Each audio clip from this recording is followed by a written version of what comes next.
Hello students, it's our worksheet number 62 for class 6th, 7th and 8th, scheduled to be done on 15 September 2020. Students, we have to write, all of you have to write your name, your class teacher's name as well as your roll number with student ID.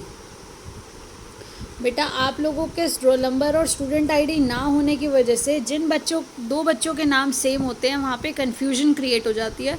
तो आप please अपना नाम भी ज़रूर लिखिए, अपना class teacher का नाम, रोल नंबर और स्टूडेंट आईडी, ताकि आप फ़ोटो खींच के जब भी भेजें तो आपके जो काम है उस पर ही ये पता चल जाए, ये डायरेक्ट ईज़िली पता चल जाए कि ये किस बच्चे ने काम भेजा है। Now let's start with our worksheet.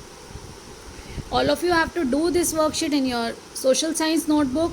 आप SST की कॉपी में करेंगे या फिर अगर आपने जनरल नोटबुक बना रखी है अब इन सब वर्कशीट्स की, तो आप अपनी अपनी सेपरेट जो जनरल बुक जिस कॉपी में आप सारी वर्कशीट्स कर रहे हैं उसी में करेंगे. So let's start. First of all we are going to learn about Ladakh. बेटा हम सबसे पहले लद्दाख के बारे में पढ़ेंगे. हमने न्यूज़ में भी सुना था कि लद्दाख को अब एक यूनियन टेरिटरी डिक्लेयर कर दिया गया है. ये एरो से हमें लद्दाख की ही लोकेशन बताई जा रही है. Ladakh is located at the northern area east side of Kashmir, Jammu and Kashmir. And now Ladakh now union territory. Union territory क्या होती है बेटा? जहाँ पर सेंट्रल गवर्नमेंट का सारे रूल रेगुलेशंस फॉलो किए जाते हैं, वो अंडर सेंट्रल गवर्नमेंट वर्क करती है, वहाँ की जो गवर्नेंस है. तो यहाँ पर is a cold desert.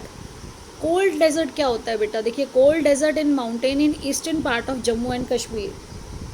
Desert वो एरिया है जहाँ पर ज़्यादा कल्टीवेशन नहीं होती, बहुत ज़्यादा पेड़ पौधे नहीं होते. तो पेड़ पौधे नहीं हैं वहाँ पर. कोल्ड क्योंकि वहाँ मैक्सिमम टाइम साल में ज़्यादातर जो महीने हैं उसमें वहाँ पर क्या रहता है? बर्फ़ जमी रहती है, जिसके कारण वहाँ पर बहुत ठंड रहती है. तो ठंडा रेगिस्तान उसको कहा गया. और ये है कहाँ? ईस्ट, यानी कि ये देखिए ये यहाँ पर है, तो ये यहाँ पर होना यानी कि ये पूर्वी भाग किसका? जम्मू और कश्मीर के पूर्वी और स्थान पर है. पूर्व डायरेक्शन में है, ईस्ट डायरेक्शन में, ईस्टर्न पार्ट में. It is covered in snow for a long part of year. तो यहाँ पे अभी हमने जो डिस्कस किया है कि ये बहुत लंबे समय तक बर्फ़ से ढका रहता है. There are very few trees that can grow in the region. और क्योंकि बहुत कम पेड़ उग पाते हैं, पेड़ पौधे बहुत कम हैं, कल्टीवेशन कम है, इसीलिए उसको कोल्ड डेजर्ट कहा जाता है, इसीलिए लद्दाख को. अब देखिए, अब यहाँ पर फॉर ड्रिंकिंग वाटर, अब जहाँ पर हमेशा बर्फ़ रहती है तो people depend on the melting snow during the summer months. अब जब गर्मियों में बर्फ़ पिघलती है तो वो पीने के लिए उस पानी पर निर्भर करते हैं. People here keep sheep and the sheep in this region are special because they produce pashmina wool. तो यहाँ पे एक स्पेशल टाइप ऑफ भेड़, शीप को रखा जाता है जिसका जो वूल है, जो उससे वूल बनता है, वो पश्मीना के नाम से जाना जाता है. और आपने सुना होगा कि पश्मीना की शॉल बहुत ज़्यादा महंगी होती है. तो this wool is prized and pashmina shawls cost a lot of money. तो ये जो क्या है, ये बहुत ज़्यादा महंगा है ये ऊन, और इसी कारण जो पश्मीना शॉल है वो भी बहुत ज़्यादा महंगी होती है. The people in Ladakh carefully collect the wool of the sheep and sell this to traders from Kashmir. अब क्या है, यहाँ के लोग इस ऊन को इकट्ठा करते हैं और कश्मीर के व्यापारियों को बेचते हैं. और वहाँ कश्मीर के लोग पश्मीना शॉल्स बनाते हैं. वोवन मतलब बुनना. कश्मीर में बुनकर फिर उसके बाद वो उसे आगे सेल करते हैं ऊंचे दामों में. अब देखिए, the people eat meat and milk products. अब यहाँ के लोग बेटा, यहाँ पे हमें बताया गया कि यहाँ के लोग मीट खाते हैं और मिल्क प्रोडक्ट्स खाते हैं. तो कारण क्या है बेटा? मीट और मिल्क प्रोडक्ट्स खाने का कारण ये है कि जब वहाँ पर पेड़ पौधे ज़्यादा नहीं हैं तो वो शाकाहारी भोजन क्या ले सकते हैं? केवल उनके पास दूध और दूध से बनी चीज़ों के अलावा कुछ भी ऐसा नहीं है. तो वहाँ पर वो जानवरों को भी पालते हैं जिससे वो मीट आदि का सेवन करते हैं. और क्योंकि वो each family owns some goat, cows and yak cows, जिसको डजोज भी कहते हैं, ये उनके पेट्स होते हैं, ये पालतू हैं उनके पास.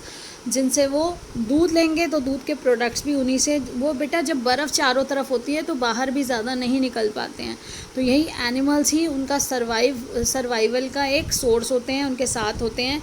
तो अब देखिए नेक्स्ट है हमारा, एक हमने पढ़ा नॉर्दर्न इंडिया का पार्ट, एक नॉर्दर्न इंडिया का रीजन हमने पढ़ा लद्दाख, जो हमने यहाँ पे पढ़ा, ये हमारा लद्दाख है।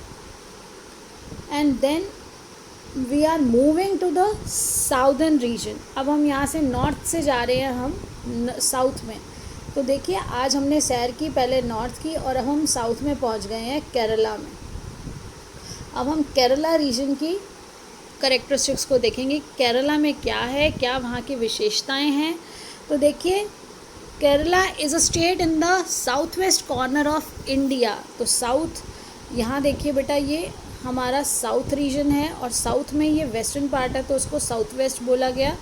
ये जो इस तरह से ये यहाँ पे इस तरह से जो पतली सी पट्टी आपको दिखाई देती है, और यहाँ पे देखिए ये है हमारा north, south, east and west. और अगर इनके बीच का एरिया होगा तो हम क्या कहेंगे, ये हमारा बन जाएगा नॉर्थ ईस्ट, ये हमारा है south east, this is our south west and this is north west. तो ये डायरेक्शंस के बेस पे ही हम अपने लोकेशंस, जो ये रीजन है इनको इस लोकेशन जो जहाँ पर लोकेटेड है उसके अकॉर्डिंग बोलते हैं। तो इंडिया के साउथ वेस्टर्न पार्ट में ये है हमारा केरला। यहाँ देखिए बेटा इसमें क्या है, it is surrounded by the sea on one side and hills on the other, a number of spices like pepper, cloves, cardamom। तो पेपर क्या है बेटा, काली मिर्च, क्लोव्स है लौंग, और कार्डेमम है आपकी इलायची, are grown on the hills. तो क्या बताया गया है कि यहाँ पर एक और तो देखिए बेटा ये समुद्र है और दूसरी ओर यहाँ पर पहाड़ियाँ हैं। तो जो पहाड़ियाँ हैं वहाँ पर ऐसा वेदर है, ऐसा वहाँ पर मौसम है जिसमें ये जो सब हमारे मसाले हैं ये आसानी से इनकी पैदावार हो सकती हैं वहाँ पर। और इस कारण यहाँ पर बहुत से लोग, ट्रेडर्स, व्यापारी वहाँ अट्रैक्ट हुए। ज्यूइश अरब ट्रेडर और फर्स्ट टू कम हेयर। जो ज्यूइश थे और अरेबियंस थे वो ही सबसे पहले यहाँ पे आए थे ट्रेड के लिए। The apostle of Christ Saint Thomas is believe to have come here nearly 2000 years ago. He is credited with bringing Christianity to India. तो सेंट थॉमस जो थे वो ही माना जाता है कि 2000 वर्ष पहले जब यहाँ आए तो उन्हीं को ये क्रेडिट जाता है कि वो क्रिश्चियनिटी यानी कि ईसाई धर्म को लेकर आए थे इंडिया में, और सबसे पहले वो केरल आए थे। Many Arab traders also came and settle down here. बहुत से और अरबी जो लोग थे, जो व्यापारी थे, वो वहाँ आए और यहाँ रहे। इब्न बतूता, आप ये पढ़ते हैं, आपके जनरल नॉलेज के लिए भी बहुत ज़रूरी है। तो इब्न बतूता जो थे वो भी यहाँ आए थे, और इब्न बतूता ने जब अपनी ट्रैवलॉग लिखा, देखिए Ibn Battuta who travelled here a little less than 700 years ago, लगभग 700 साल पहले जब वो आए तो उन्होंने अपनी यात्रा का जो वृतांत लिखा, travelogue, in which he described the lives of Muslims and says that they were a highly respected community. The Portuguese discovered the sea route. यहाँ पे बताया गया कि यहाँ मुस्लिम्स थे उस समय में और उनकी बहुत रिस्पेक्ट की जाती थी, और पोर्तुगीज़ जो थे वो उन्होंने डिस्कवर किया सी रूट इंडिया तक, to India from Europe when Vasco da Gama landed with his ship here. तो वास्को डी गामा जब यहाँ पर आए, वो पोर्तुगी थे, वो पुर्तगाली थे, जब वो आए उन्होंने ही इंडिया को खोजा, उन्होंने ही वो रास्ता बताया जो यूरोप से इंडिया की ओर आता था, वो उन्होंने ही सबको खोज करके बताया। तो बेटा यहाँ पर तो हमने देखा कि हमने एक नॉर्दर्न रीजन देखा, एक साउदर्न रीजन देखा। अब हम फोकस करते हैं हम अपने एरिया, होम स्टेट पे कि हम कहाँ पर रहते हैं। Now we have to find the area, our home area, home state.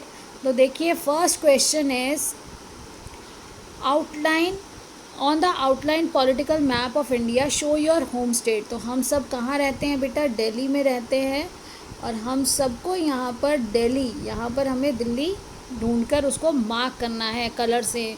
तो उसके बाद देखिए नेक्स्ट क्वेश्चन है gather some interesting information about your home state and write on your in your notebook. तो अभी मैं आपको इसका भी दे रही हूँ कि किस तरह से आप ये देखिए, यहाँ पे है आपका ये मानचित्र, ये आपके जो मैप है, इस मैप में आप दिल्ली देख रहे हैं, ये आपको दिल्ली मार्क करनी है अपने फिज़िकल जो आउटलाइंड मैप है उसके अंदर। और इसके साथ मैं आपको एक चीज़ और सजेस्ट करूँगी, बेटा एक गेम की तरह एक काम करिए आप कि आप 2 मैप लीजिए और अपने भाई, छोटे भाई बहन या बड़े भाई बहन के साथ या मम्मी या पापा को बिठाकर आप एक खेल खेल सकते हैं। तो वो खेल क्या है, पहले आप 2 मैप भरिए बहुत सुंदर तरीके से, सभी राज्य और उनकी राजधानियाँ उसमें भरिए। उस पहले तो देखिए कि कौन जल्दी उसे भर पाता है। पहला कंपटीशन तो ये होगा जो आपको बहुत मज़ा आएगा और आप भरते भरते सीख जाएंगे कि कौन से स्थान पर कौन सा राज्य है और उसकी राजधानी क्या है। उसके बाद जो भरे हुए मानचित्र हैं, उन भरे हुए मानचित्रों से आप दोनों एक और खेल खेल सकते हैं। उस गेम में आप क्या करेंगे, पहले आप का जो दूसरा पार्टनर है वो आपको एक जगह पूछेंगे कि बताइए ये राज्य या ये राजधानी, ये स्टेट या ये कैपिटल कहाँ पर है। आप स्टेट या कैपिटल बताएंगे within 30 seconds and after 30 seconds it's your turn. आपको you have to ask the question where is the particular state और कैपिटल। फिर आप क्वेश्चन पूछेंगे कि कोई राज्य या उसकी राजधानी का नाम बताएंगे और आपके पार्टनर को 30 सेकेंड में आंसर देना होगा कि वो कहाँ पर है। इस तरह से आप you will learn while playing, आप खेलते खेलते ही बहुत कुछ सीख जाएंगे और ये आपका बहुत मदद करेगी आगे। अब बेटा ये तो है हमारा आंसर नंबर 1। देखिए ये हमारा है आंसर नंबर 1 कि हमें अपने जो मैप है उसके अंदर दिल्ली को मार्क करना है। एंड नेक्स्ट हमारा जो आंसर है आंसर नंबर 2। आंसर नंबर 2 है कि हमें अपने होम स्टेट के बारे में, देखिए हमारी पहचान जो हमारी दिल्ली है, हम ये अपने मॉन्यूमेंट्स की भी फ़ोटो लगा सकते हैं। तो ये अब हमारे सामने क्या है, हमारा Lal Qila, India gate, Humayun Tom, ये हमारा लोटस टेम्पल, ये अक्षरधाम मंदिर। तो ये सब आपको आपकी दिल्ली की पहचान, उसकी धरोहर, हमारी हेरिटेज को शो करता है। अब कुछ लाइनें हमें अपनी दिल्ली के बारे में लिखनी है। तो ये कुछ लाइनें हैं। Delhi is a part of national capital region which has 12.5 million residents. ये हमारा नेशनल कैपिटल रीजन है और यहाँ लगभग 12.5 मिलियन लोग रहते हैं। The governance of Delhi is like that a state in India. Governance जो है दिल्ली की वो ऑलमोस्ट एक स्टेट की तरह है, जैसे कोई स्टेट है, कोई भी स्टेट है इंडिया का। It has its own legislature, high court and a council of executive ministers. तो यही बताया गया कि हमारा खुद का एक लेजिस्लेचर है, यहाँ हाई कोर्ट है हमारा दिल्ली का, फिर उसके बाद एग्जीक्यूटिव मिनिस्टर्स हैं, हमारे अलग अलग डिपार्टमेंट्स हैं। तो आप और भी जो इसमें चाहें वो इंफॉर्मेशन ऐड कर सकते हैं। Now the question number 3 is, now next question is, India is a country of unity in diversity, explain। तो इंडिया एक कंट्री है जो यूनिटी, जहाँ यूनिटी इन डाइवर्सिटी फॉलो होता है, कैसे, तो आपको ये एक्सप्लेन करना है। Now this is your answer number 3। Now it's answer number 3, unity in diversity. हमें सबसे पहले बेटा बताना है what is unity in diversity. तो unity in diversity is a concept which signifies unity among individuals. हम सब एक हैं, who have certain differences among them. विविधताएं होते हुए भी अनेकता में भी एकता। आपने वर्ड बेटा बार बार सुना है, हम अलग अलग क्यों हैं, हमारी विविधताएं।